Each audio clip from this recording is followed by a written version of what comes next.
تو ہوتا کچھ یوں کہ غزنوی اماں سائیں اور بابا سائیں اور کشمالہ ایک ساتھ بیٹھے ہوتے اپنے گھر میں اور یہی ڈسکشن کرتے کہ ہمارے ساتھ کیا ہو رہا ہے، یہ کس مصیبت سے ہمارا پالا پڑ گیا ہے۔ اماں سائیں پھر غزنوی کو بولتے کہ ہاں بیٹا، ہمیں پتہ ہے کچھ غلطیاں ہو جاتی ہے انسان سے، تم سے بھی بہت بڑی غلطی ہوئی ہے، دعا سے شادی کرنے کی صورت میں بس تم اس کو جو ہے چھوڑ دو اور آگے بڑھو اپنی زندگی میں۔ کشمالہ پہلے بھی تمہاری بیوی تھی، اب بھی تمہاری بیوی اور کل بھی تمہاری بیوی رہے گی، اور دیکھو کشمالہ نے کتنی اچھی طرح سے گھر کو سنبھال کر رکھا ہوا ہے۔ یہی باتیں غزنوی کو اماں سائیں بتا رہی تھی، اور اتنے میں ہی پھر کشمالہ شروع ہو جاتی ہے۔ وہ کہتے ہیں کہ اماں سائیں، میرا خون، میری زندگی، میرا سب کچھ تو اس حویلی کے لیے اور آپ لوگوں کے لیے اور اپنے سائیں کے لیے ہے۔ میں تو چاہتی ہوں کہ آپ لوگ اور نوشروان مجھ سے ہمیشہ خوش ہی رہیں۔ پھر کشمالہ اماں سائیں اور بابا سائیں کو بولتی ہے کہ جب تک دعا غزنوی کی زندگی میں ہے، غزنوی کی زندگی میں مصیبتیں کم نہیں ہوگی، تو لہٰذا بہتر یہی ہوگا کہ غزنوی دعا کو طلاق دے دے، اس سے اپنی جان چھڑوا لے، تاکہ آپ لوگوں کی زندگی میں یہ مصیبت ختم ہو جائے۔ جیسے ہی کشمالہ یہ باتیں کرتی، اتنے میں آ جاتی ہے دعا ان کے گھر میں، اور دعا یہ باتیں سن لیتی ہے۔ پھر دعا کہتی ہے کشمالہ کو کہ غزنوی تب تک مجھے طلاق نہیں دے گا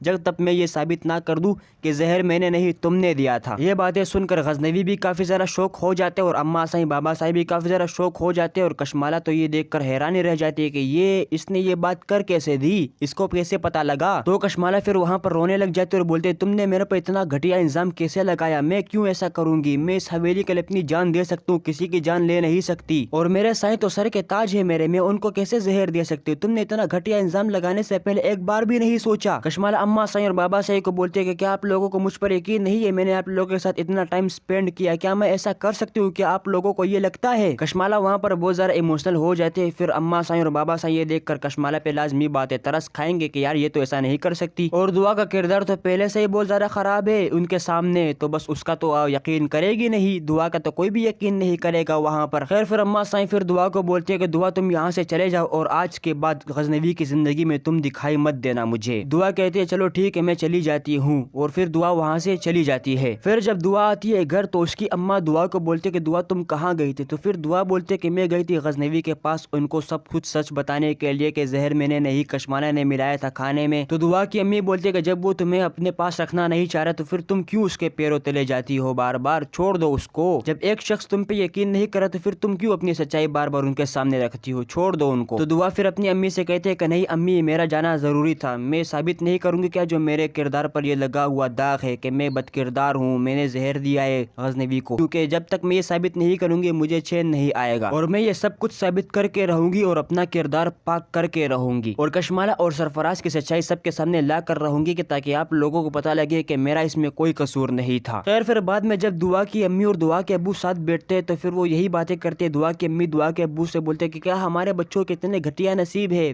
ان کے ساتھ کتنا برا ہو رہا ہے، ایک شخص نے ہماری دونوں بچوں کے نصیب خراب کر دیے، ہماری دونوں بچوں کی زندگی خراب کر دی۔ لیکن اگر دیکھا جائے تو ہماری فضا کے ساتھ کافی زیادہ اچھا ہوا ہے، کم سے کم ایک مکار آدمی سے تو اس کی جان چھوٹ گئی نا، ورنہ پھر پوری زندگی ایسے ذلت میں رہتی ہے۔ بلکہ ہمیں تو اللہ تعالیٰ کا شکر ادا کرنا چاہیے کہ سرفراز جیسے انسان کی حقیقت ہمارے سامنے آ گئی۔ تو اس کا ابا بھی پھر کہتے ہیں کہ ہاں ٹھیک ہی ہوا فضا کے ساتھ، تاکہ اس کی جان چھوٹ گئی سرفراز سے، ورنہ پتہ نہیں بیچاری ہماری بیٹی پھر بعد میں کیا کیا ذلت برداشت کرتی پھرتی۔ خیر پھر بعد میں دعا کال کرتی ہے غزنوی کو، اور غزنوی سے کچھ باتیں کرتے اور کہتی ہے کہ آپ کو مجھ پر بھروسہ نہیں ہے، دنیا میرے بارے میں کیا کہتے مجھے اس سے کوئی بھی فرق نہیں پڑتا، لیکن اگر آپ کو مجھ پہ بھروسہ نہیں ہے تو مجھے اس بات سے بہت فرق پڑتا ہے۔ دعا پھر غزنوی کو بولتے کہ پلیز آپ ایک دفعہ یہ کہہ دے کہ مجھے دعا تم پر بھروسہ ہے، تاکہ میرے دل کو سکون پڑے۔ لیکن غزنوی دعا کی باتیں سنتا تو ہے، لیکن اس کا کوئی رپلائی بھی نہیں کرتا، کیونکہ غزنوی اپنے ہی ٹینشنوں میں گم سم تھا، کیونکہ آپ کو تو پتہ ہے جو ہوا اس کی زندگی میں اس کے ساتھ، اس کے بعد وہ کیسے یقین کرے گا دعا پہ۔ اور غزنوی پھر دعا کی باتیں سن کر اس کے بعد دعا کو رپلائی نہیں کرتا اور فون بھی کاٹ دیتا ہے دعا کا۔ ایپیسوڈ نمبر 60 میں تو مجھے لگا تھا کہ اب دعا غصے میں آ گئی، اب دعا سب کا پردہ فاش کرے گی، لیکن اس ایپیسوڈ میں تو دعا اور کمزور ہو گئی ہے۔ پتہ نہیں یار دعا کو اور کتنا نیچے گرائے کو، اس ڈرامے کے کتنے ایپیسوڈ اور باقی ہے یار، بس کر دو، 61 ایپیسوڈ تو ہو گئے، اس کو ختم بھی کر دو، اتنا کیوں کھینچ رہے ہو ڈرامے کو۔ اور ایپیسوڈ نمبر 62 کے پرومو میں یہ دیکھا جا سکتا ہے کہ جب دعا پتہ نہیں اس کی بہن جو بیمار تھی، اس کے بعد وہ لوگ فضا کو ہاسپٹل میں، اور ہاسپٹل میں پھر پہنچ جاتا ہے سرفراز دعا سے ملنے کے لیے، دعا کا ہاتھ وہ وہاں پر پکڑ لیتا ہے، اور اتنے میں ہی انٹری ہوتی ہے غزنوی کی۔